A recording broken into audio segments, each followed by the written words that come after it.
오늘 이 시간에는 교회와 이스라엘에 대해서 말씀을 드리도록 하겠습니다. 교회와 이스라엘, 이 두 개념을 구분하는 문제는 매우 중요합니다.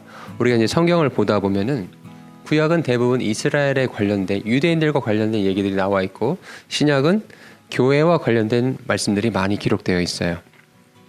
그런데 특별히 이제 예언의 부분을 보다 보면 이 부분이 교회에 관련된 말씀인지 아니면 유대인, 이스라엘에 관련된 말씀인지 그 해석에 있어서 성경학자들마다 또 가지고 있는 성경 해석관마다 차이를 보이게 됩니다. 자, 이 차이가 간단한 차이일까요? 이 개념에 대한 입장이 어떤 입장을 갖고 있냐에 따라서 이제 어디까지 발전하게 되냐면요, 환난을 교회가 통과해야 된다라고 주장하는 그런 부류가 생기게 되기도 하고요, 환난은 없다, 또 천년왕국은 없다라고 말하는 그런 걸 주장하는 부류가 또 생기기도 합니다. 또한 또 어떤 부류가 있냐면 환난이 일어나기 전에 교회는 휴거받게 된다. 자, 이런 여러 가지 해석들이 나오게 되는데 과연 성경은 이 부분에 대해서 뭐라 말씀하시는가? 자, 먼저 마태복음 24장 15절에서 30절 말씀을 보시면 이제 마지막 때에 대한 말씀들이, 예언의 말씀들이 기록이 되어 있습니다. 먼저 15절에 가보시면 주께서 대언자 다니엘을 통해 말씀하신 황폐하게 하는 가증한 것이 거룩한 곳에 서 있는 것을 너희가 보거든 누구든지 읽는 자는 깨달을지어다. 그때 유대에 있는 자들은 산으로 도망할지어다. 자, 지금 이 말씀이 누구를 대상으로 어느 시점을 가지고 말씀하는지를 한번 생각을 해보십시오. 자, 20절에 가보면 또 그러나 너희의 도피하는 일이 겨울이나 안식일에 일어나지 않도록 너희는 기도하라 라는 말씀이 있어요. 22절에 그 날들이 단축되지 아니하면 어떤 육체도 구원받지 못할 것이나 선택받은 자들을 위해 그 날들이 단축되리라. 선택받은 자들이 또 있다라는 거예요. 29절에 드디어 이제 예수님께서 재림하십니다. 29절 30절 그 날들의 환난 뒤에 즉시 해가 어두워지고 달이 자기 빛을 내지 아니하며 별들이 하늘에서 떨어지고 하늘들의 권능들이 흔들릴 것이며 30절에 보시니까 그때 사람의 아들의 표적이 하늘에 나타나겠고 그때 땅의 모든 지파들이 애곡하며 사람의 아들이 권능과 큰 영광을 가지고 하늘의 구름들 가운데 오는 것을 보리라 라고 말씀이 기록되어 있습니다. 자, 이런 말씀들을 가지고 환난을 통과해야 된다. 즉 너희의 도피하는 일이 겨울이나 안식일이 되면 안 된다. 산으로 도망해야 된다. 그 날들이 단축되지 않으면 어떤 육체도 구원받지 못할 것이다. 21절을 보니 그때 큰 환란이 있을 터인데 세상이 시작된 이후로 이때까지 그런 환란이 없었고 이후에도 결코 없으리라. 자, 이런 말씀들을 가지고 신약 성도들을 대상으로 이 말씀이 기록되어 있기 때문에 환란 통과를 위해서 우리가 믿음을 더 굳건하게 해야 되고 기도에 힘쓰고 뭐 이렇게 해야 된다라고 주장하는 부류의 사람들이 있다라는 거예요. 물론 이제 그렇게 성경을 보시는 분들도 정말 믿음 생활 바르게 하고 하나님 바르게 섬기길 원하는 그런 마음은 동일할 거라 믿습니다. 그런데 말씀을 정확하게 분별해서 누구를 대상으로 어느 시기에 일어날 일들인지를 분별하지 않은 채 이런 말씀들을 무조건 교회에, 신약 성경에 기록되어 있으니까 교회에 적용된 말씀이라고 가르치고 성도들에게 선포를 하게 되면 대다수의 성도들은 불안감 가운데 잘못된 방향으로 신앙생활이 될 수가 있다는 거죠. 기독교 교리 가운데 예수님의 재림, 다시 오심에 대한 교리가 있습니다. 아마 이 교리는 어느 교단을 막론하고도 부인하지 않을 거예요. 그런데 이제 교파마다 성경을 해석하는 관점이 조금 차이가 있어요. 어느 부분에 차이가 있냐? 7년 대환란이 없다라고 보는 무천년주의자들이 있고요. 7년 환란은 있고 천년왕국도 문자적으로 존재하는데 7년 환란을 통과하기 전에 7년 환란 전에 교회는 휴거받는다라는 환란 전 휴거를 주장하는 부류가 있습니다. 또 반면에 환란 통과 후 휴거받는다. 아니면 그런 건 없다. 환란도 없고 천년왕국도 없다라고 주장하는 사람들이 있어요. 이 부분을 가만히 들여다보시면 왜 이렇게 해석이 달라지게 됐냐면요, 근본 원인은 구약의 이스라엘과 신약의 교회를 어떠한 관계로 보느냐에 따라 달라지는 거예요. 즉 구약에 이스라엘이 있어요. 자, 유대인들이죠. 신약에 교회가 있습니다. 우리 그리스도인들. 자, 그런데 보세요. 첫 번째 관점은요. 구약의 이스라엘이 이제 예수님께서 2000년 전에 유대 땅에 메시아로 오셨지만 예수님을 거부했죠. 십자가에 못 박혀 돌아가시게 만들어버렸잖아요. 그래서 그 이후에 이스라엘의 역할은 다 끝났다. 그건 끝났고 그 역할을 이제 교회가 영적 이스라엘이 돼서 대체된 거다. 이걸 주장하는 사람들이 있습니다.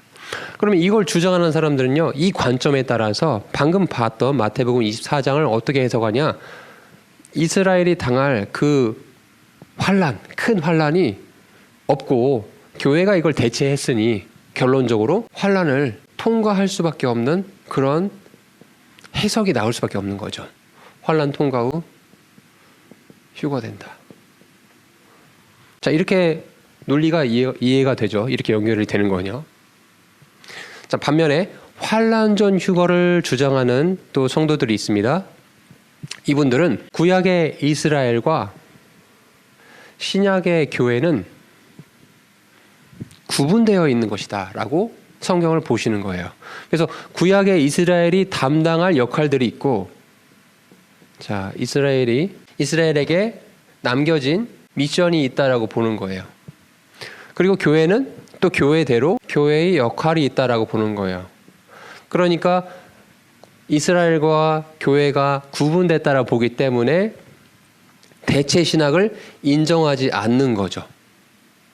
그러면 이런 관점에 따라서 이제 이분들은 성경적으로 보니까 서로의 역할이 다르고, 분명히 이스라엘이 지금 2000년 전에 예수님을 거부하긴 했지만 그들이 다시 돌아올 것이라는 그런 구절들이 성경에 있거든요. 좀 이따 말씀드릴게요.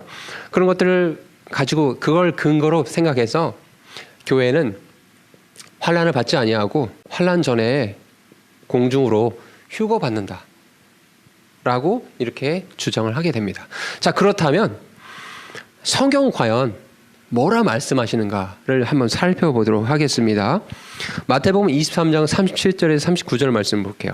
37절 말씀 볼게요. 마태복음 23장. 오 예루살렘아 예루살렘아 대언자들을 죽이고 너가 보낸 자들을 돌로 치는 자야, 암탉이 자기 병아리들을 자기 날개 아래 모음같이 내가 얼마나 자주 내 자녀들을 함께 모으려 하였더냐. 그러나 너희가 원치 아니하였도다. 지금 오 예루살렘아 예루살렘아 유대인들을 향해, 이스라엘 향해서 말씀하고 있어요.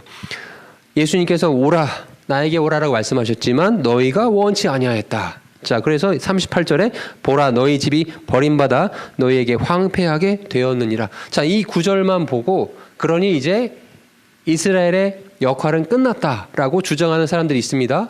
근데 성경이 과연 그 얘기를 하고 있을까요?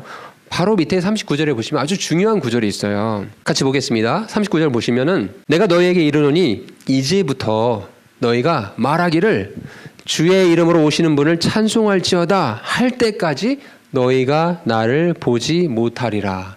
자, 그럼 이 말의 의미는 이스라엘이, 유대인들이 지금은 예수님 당시에는 예수님을 거부했지만 너희가, 이스라엘 너희가 너의 입으로 말하기를 주의 이름으로 오시는 이여, 예수님의 재림을 말씀하시는 거죠.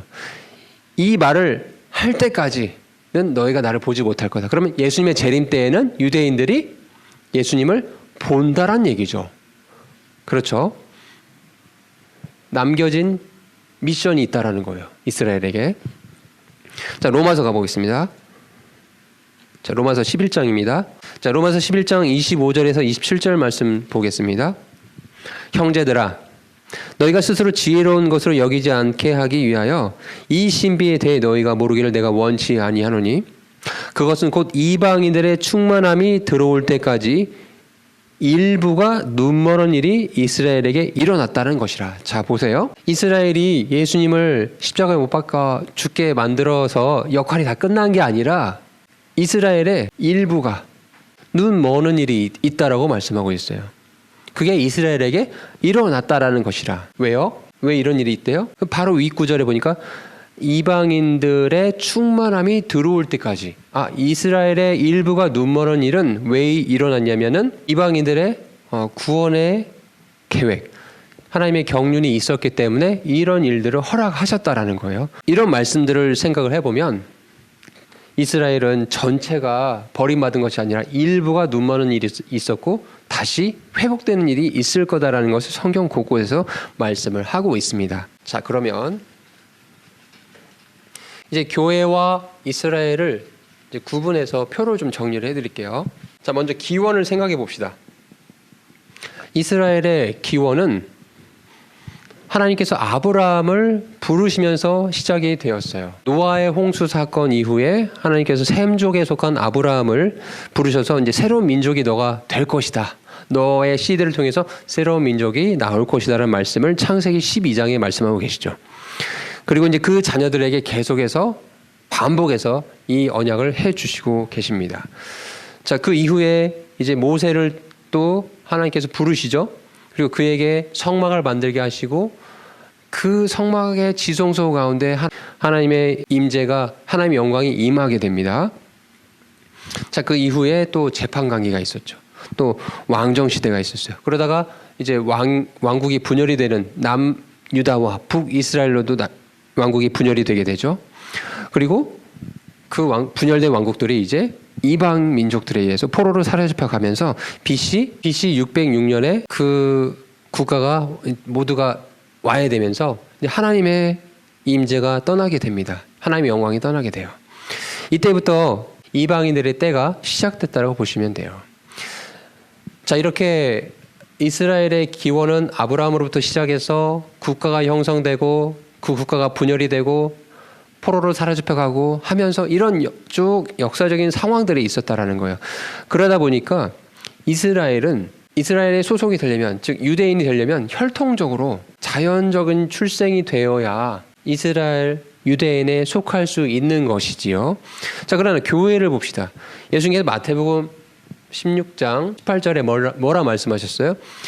내가 내 교회를 세우리라. I will build my church. I will. 여러분, 여기서 예수님께서 지금 미래의 시점을 쓰시고 계시죠? I will. 미래 시점을 쓰고 계세요. 그러니까 구약의 이스라엘과 전혀 다른 새로운 어떤 역할을 할 수 있는 그런 것들을 만드시겠다라는 거예요. 교회라는 것이. 그리고 이 예수님께서 만드시겠다라는 그 교회는 드디어 이제 오순절 날에 태어나게 되죠. 교회가 형성되게 됩니다. 형성된 기원 자체가 이스라엘과 교회는 다르다라는 것을 우리는 알 수 있어요. 아까 이스라엘에 속하려면 혈통적으로 자연 출생을 통해서 들어갈 수밖에 없다라고 했지만 교회는 거듭난 사람만이 또 교회에 들어갈 수 있는 것이죠. 이스라엘의 시민권은 이스라엘 땅에 있습니다. 그러나 교회의 시민권, 우리 성도들의 시민권은 하늘에 있지요. 자, 또 제사장도 생각해 보세요. 제사장도 혈통적으로 레위 지파에 소속된 또 아론의 자손들만이 이 제사장의 역할을 할 수 있었어요. 특별히 대제사장은 1년에 한 번만 지성소에 들어갈 수 있는 그런 것이었죠. 그러나 교회는 이런 혈통의 관계가 없죠. 모든 성도가 거룩한 제사장이 될 수 있는 거죠. 모든 성도가 제사장이 되어서 자신의 죄는 하나님 앞에 자기가 나아가서 죄를 고백하고 하나님께 용서를 구하는 이런 역할들, 이런 것들을 허락해 주셨습니다. 자, 그리고 이 이스라엘이 아까도 말씀드렸지만 초림 때 예수님께서 2000년 전에 유대 땅에 오셨을 때 예수님을 메시아로 받아들이지 않는 거부하는 일을 하긴 했지만 이제 주의 이름으로 오시는 이여라고 그들이 말할 때 드디어 보겠다라고 하셨잖아요. 그래서 그 이스라엘은 7년 환란을 통해서 이 기간을 통해서 다시 회복이 되고 민족적으로 회복이 되고 다시 원래 아브라함을 통해서 약속하셨던 거, 너희 민족이 땅의 우두머리가 될 거다. 민족들의 머리가 될 거다라는 그 약속을 이제 이렇게 회복한 이후에 계시록에 약속된 천년왕국 때 민족들의 머리의 역할을 이스라엘이 담당하게 될 것입니다. 그러니까 이스라엘이 지금 비록 예수님을 거부해서 아무것도 역할을 못하는 것처럼 버림받은 것처럼 보이지만 사실은 하나님의 계획표 속에는, 하나님의 경륜 속에는 이런 계획들이, 미션이 남아있다라는 거죠. 그러나 교회는 이 7년 환란기를 감당하지 않고 환란 전에 휴거받죠. 그리고 나중에 7년 이후에 천년왕국 때 예수님과 함께 왕으로서 통치하는 그런 놀라운 축복을 지금 예비하고 계신다라는 겁니다. 자, 그럼 우리에게 이제 혼돈을 주는 구절이 있어요. 우리에게 혼돈을 주는 구절이 뭐냐면요. 교회가 영적인 이스라엘이 되어서 이스라엘의 모든 역할들, 그런 축복들을 다 물려받은 것이라고 이렇게 주장하는 분들이 강력하게 증거 구절로 사용하는 구절들이 있거든요. 근데 과연 그게 그런 의미인지 한번 살펴보도록 할게요. 먼저 사도행전 7장 38절이요. 자, 사도행전 7장 38절에 보면은 시내산에서 자기에게 말한 그 천사와 함께 또 우리 조상들과 함께 광야에 있던 교회에 있으면서 하나님의 살아있는 말씀들을 받아 우리에게 준 자가 바로 이 사람이라. 이렇게 모세에 대해서 말씀하고 있어요. 자, 광야에 있던 교회라고 해서 구약에도 교회가 있었다. 그런데 그 교회의 실체가 신약의 교회들이다라고 이렇게 약간 억지의 해석을 하고 있는데, 여기서 말하는 교회는 단순히 사람들의 모임을 뜻하는 에클레시아적인 의미지, 정말 예수님께서 I will build my church, 예수님께서 피 흘려 세우신 또 그 교회 안에 거듭난 자들, 성령님께서 내주하시는 그런 교회가 바로 사도행전 7장에서 말하는 교회와는 아니다, 다르다라는 얘기를 꼭 기억을 하셔야 돼요. 자, 그 다음에 갈라디아서 6장을 가보세요. 자, 이 구절은 매우 중요합니다. 여러분 잘 살펴보십시오. 갈라디아서 6장 16절 보십시오. 이 규칙에 따라 걷는 모든 자들과 하나님의 이스라엘에게 화평과 긍휼이 있기를 원하노라. 자, 이 표현, 하나님의 이스라엘이라는 표현만 가지고 똑 떼서, 그러니 신약의 교회의 모든 신자들이 하나님의 이스라엘이다, 영적인 이스라엘이라고 주장하는 분들이 있습니다. 이 말이 맞을까요? 하나님의 이스라엘은 도대체 누구를 대상으로 하신 말씀인가? 우리 성경은 문맥을 통해서 이해를 해야 되는 거죠. 바로 위 구절을 보겠습니다. 14절 15절이요. 그러나 나는 우리 주 예수 그리스도의 십자가 외에 결코 어떤 것도 자랑할 수가 없다. 왜 이런 얘기를 했냐? 13절에 가보니까 유대인들이 할례를 받았냐 안 받지 않았냐 뭐 이런 것들을 가지고 자랑을 했다라는 거예요.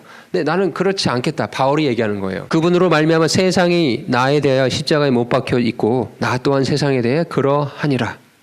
15절에 그리스도 예수님 안에는 할례나, 그러니까 유대인이나 무할례, 이방인이나 그런 게 아무 효력이 없고 뭐만 있대요? 새로운 창조물만 있다라고 말씀하고 있어요.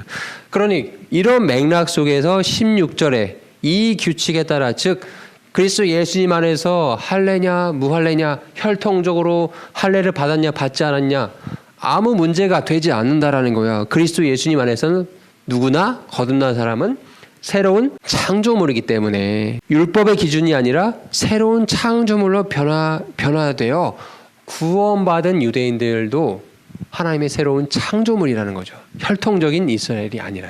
자, 갈라디아서 6장 16절의 말씀을 이렇게 이해를 하셔야 됩니다. 자, 그럼 말씀을 마무리하면서 처음에 성도들을 헷갈리게 만들고 겁주고 불안하게 만드는 그 마태복음 24장의 말씀의 의미를 좀 다시 한번 살펴보도록 할게요. 자, 마태복음 24장의 말씀에 보면 아까 15절에 황폐하게 하는 가증한 것이 거룩한 곳에 서 있는 것을 너희가 보거든 누구든지 읽는 자는 깨달을지어다 라고 얘기하고 있어요. 황폐하게 하는 가증한 것이 거룩한 것. 거룩한 곳은 지성소를 말하죠. 예수님께서 함께 하시는, 하나님께서 함께 하신 그 지성소에 황폐하게 하는 가증한 것이 세워질 것을 예언하고 있어요. 그런데 그 대상이 누구예요? 16절에 가보니까 그때의 유대에 있는 자들, 전 세계에 있는 크리스찬들이 아니라 이스라엘 땅에 있는 그 자들은 산으로 도망해야 된다라고 얘기를 하고 있는 거예요. 또 20절에 가보면 너희의 도피하는 일이 겨울이나 안식일에 일어나지 않도록 너희는 기도하라. 자, 도피하는 일이 있는데 안식일에 일어나지 않도록. 지금 그리스도인들은 안식일을 지키지 아니하죠. 그렇죠? 이 안식일은 누가 지키고 있습니까? 혈통적인 이스라엘 유대인들이 지키고 있는 것이죠. 자, 이런 구절들을 우리가 생각을 해보면 마태복음 24장의 이 예언의 말씀에 해당되는 사람들은 이스라엘 유대인들이라는 거예요. 그때는 7년 환란기라는 거죠. 자, 이 부분과 관련된 구절이 이사야서 11장에 있습니다. 자, 이사야서 11장에 가보시면 11장 11절 12절에 볼게요. 그날에, 여기서 그날은 천년왕국에 곧 임박한 임박한 그 환란기 시점에 이런 얘기예요. 자, 그날에 주께서 다시 자신의 손을 두 번째 세우사, 첫 번째 세우셔서 예수님을 초림의 메시아로 보내주셨죠. 자, 두 번째 세울 계획을 하나님께서 갖고 계세요. 주께서 다시 자신의 손을 두 번째 세우사 자신의 백성 중에 남은 자들, 자신의 백성 유대인을 말하고 있죠. 이스라엘 남은 자들, 곧 남겨질 자들을 되찾으시되 아시리아와 이집트와 바드로스와 구스와 엘람과 시날과 하맛과 바다의 섬들로부터 되찾을 것이요 또 그분께서 민족들을 위해 길을 세우시고 이스라엘의 쫓겨난 자들을 모으시며 유다의 흩어진 자들을 땅의 사방에서부터 함께 모아주신다고 말씀하고 있어요. 이 얘기가 무슨 얘기예요? 이스라엘이 예수님을 거부하고 AD 70년에 이스라엘 성전이 다 깨어지면서 전 세계로 흩어졌잖아요. 디아스포라가 됐죠. 그러나 시간이 많이 흘려 하나님의 경륜의 때에 1948년에 이스라엘이 다시 돌아오기 시작했죠. 바로 이런 예언의 말씀들을 성경 곳곳에 숨겨놨다라는 것입니다. 이스라엘이 회복되는 얘기를 지금 이 이사야서 11장 11절 12절에 지금 하고 있는 거예요. 이 구절을 가지고 어떤 분들은 이게 지금 어떻게 이 1948년에 이스라엘이 국가가 세워진 그 얘기겠냐. 바벨론 포로로 사로잡혀 갔던 사람들이 돌아온 얘기를 하고 있는 거 아니냐라고 지금 이렇게 말씀하신 분들도 있어요. 그런데 바벨론 포로 생활에서 돌아올 때는 우리가 이스라엘 민족들이 동쪽에서만 돌아왔어요. 근데 이 구조를 잘 보시면은 이스라엘 민족들이 북쪽뿐 아니라 모든 나라들에서 땅의 사방에서부터 다 함께 모이는 일이 있다라고 이사야서 11장 12절에 말씀하고 있죠. 바로 이 일이 이루어졌습니다. 이스라엘 국가가 지금 세워져서 이 땅에 있지요. 그러나 이들이 돌아왔긴 돌아왔지만 회심하지 않은 채 돌아올 것이라는 것도 에스겔서 36장에 예언이 되어 있어요. 자, 이들이 이제 돌아왔는데 하나님께서 그냥 내버려 두시냐? 그렇지 않아요. 이들과 아브라함과 한 약속이 있어요. 땅의 민족들의 우두머리, 머리가 되게 할 거라는 약속이 있었어요. 그렇기 때문에 이제 하나님의 때가 됐을 때 주의 이름으로 오시는 이여, 이 7년 환란기와 천년왕국이 오는 그 시점에 이스라엘 민족에게 환란을 통해서 민족적으로 회개하고 회복하는 하나님께 돌아오는 그 일들을 약속하고 계시다라는 거죠. 스가랴서 13장 8절 9절에 이런 말씀들이 있습니다. 바로 이 때를 7년 환란기를 에레미야서나 다니엘서 이런 데 가보시면은 야곱의 고난의 때 이렇게 뭐 말씀을 또 표현하기도 해요. 예수님께서 이것을 큰 환란이라고 말씀하시기도 했고요. 그리고 이런 환란을 다 끝내고 난 이후에 이제 예수님께서 스가랴서 14장 4절에 가보시면 예루살렘의 올리브산 위로 오실 것이다 라고 말씀이 기록되어 있습니다. 자, 그러나 교회는 이 일과 아무 관련이 없습니다. 왜? 환란이 일어나기 전에 교회는 공중으로 휴거받을 것이기 때문입니다. 너무 감사하죠. 계시록 3장 10절에 말씀에 보시면, 자, 계시록 3장 10절의 말씀 보겠습니다. 너가 나의 인내의 말을 지켰으므로 나도 너를 지켜 땅에 거하는 자들을 시험하기 위해 앞으로 온 세상에 닥칠 시험의 시간을 면하게 하리라. 자, 이 말씀을 보시면 나도 너를 지켜주겠다. I also will keep thee from the hour of temptation. 나도 너를 지켜 시험의 시간을 면하게 주겠다. 자, 여기서 보세요. 이 환란 전 휴거를 말씀하시고 있는 계시록 3장 10절에 I will keep thee from the hour of temptation. 이 환란의 때 이거로부터 너를 지켜주겠대요. 여러분, 이 표현에서요, keep from, keep A from B. 이 의미가 지키다는 의미가요, 막는다는 의미예요. 이 환란하고 아무 관계 없게끔 막아주시겠다는 그런 의미죠. 자, 말씀을 정리하겠습니다. 우리가 지금 오늘 배운 게 교회와 이스라엘에 대해서 배웠어요. 성경을 쭉 가보니까 교회가 이스라엘을 대체해서 영적 이스라엘이 된 것이 아니라 교회와 이스라엘은 구분이 되어진다. 가장 큰 특징은 이스라엘은 하나님의 때에 다시 국가가 회복이 되었고 아직 온전히 민족적으로 회개하고 돌아오지 않았지만 7년 환란기라는 그 시간을 통해서 민족적으로 회개하고 회심하고 주님께 돌아오는 그 일을 감당하게끔 성경에 예언이 되어 있다. 그러나 교회는 그 환란과 관계없이 하나님께서 분명히 지켜주시겠다라고 말씀하고 있어요. 여러분, 무천년주의자들도 그리스도인들이에요. 또 환란 통과를 주장하는 분들도 그리스도인이라고 말할 수 있을 거예요. 그런데 중요한 건요, 무천년주의자든 또 환란을 통과를 주장하는 사람들이든 정말 내가 예수님께서 지켜주시겠다라는 이 사람, 거듭난 사람인지 이것을 아는 게 이게 더 중요하겠죠. 이런 부분들을 좀 생각해 보시고 성경을 보실 때 교회와 이스라엘을 잘 구분해서 보면서 교회에게, 우리 그리스도인들에게 하나님께서 약속하신 축복이 얼마나 놀랍고 은혜로운 것인지를 이렇게 느끼시면서 소망 가운데 또 살아가시면 좋겠습니다.